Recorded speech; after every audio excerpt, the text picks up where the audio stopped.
J'aimerais te raconter une histoire qui m'a marquée quand j'étais petite. C'est l'histoire de deux frères jumeaux et les deux avaient des vies complètement opposées. L'un était serviteur de Dieu et avait dédié toute sa vie au Seigneur et l'autre vivait pour les plaisirs de ce monde. Il aimait sortir en boîte, boire de l'alcool et fréquenter des femmes. Le chrétien, en voyant la manière de vivre de son frère, lui répétait toujours « Arrête de faire ces choses, éloigne-toi de cette vie parce qu'un jour tu t'y perdras ». Mais il n'écoutait jamais. Un jour, le jumeau qui aimait sortir était dans un bar avec un ami.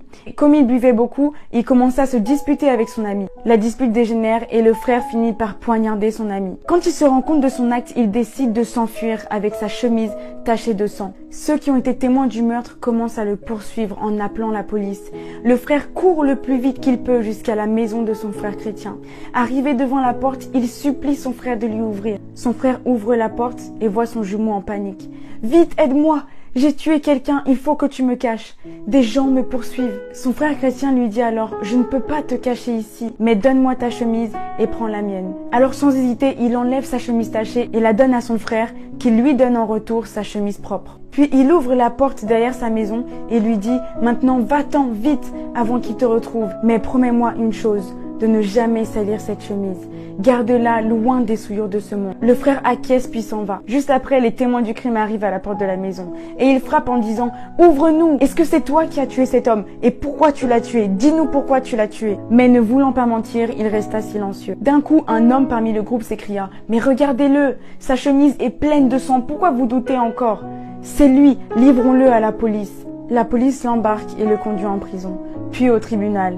Et là, le verdict tombe. Il est reconnu coupable de meurtre et condamné à mort. Le vrai meurtrier, son frère, était resté à sa maison. Il se sentait tellement coupable que 2 jours après, il a couru à la police. Arrivé là-bas, il leur crie « Libérez mon frère innocent, je vous en supplie, c'est moi le vrai coupable. » L'agent le regarde et lui dit « Mais qu'est-ce que tu racontes? C'est trop tard, ton frère a déjà été pendu. » Le garçon s'agenouilla en pleurs, en disant « Mon petit frère a payé mon crime.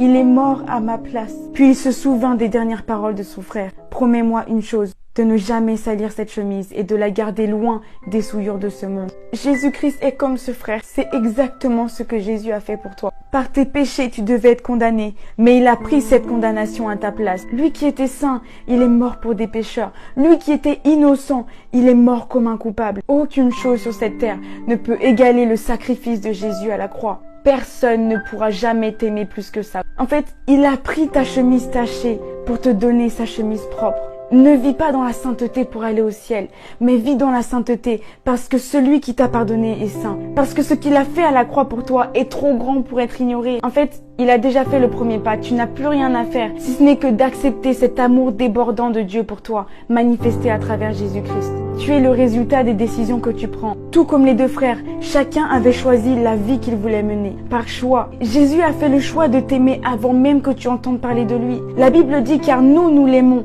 car il nous a aimés le premier. Donc n'attends pas qu'il soit trop tard, mais fais le choix d'ouvrir ton cœur à Jésus.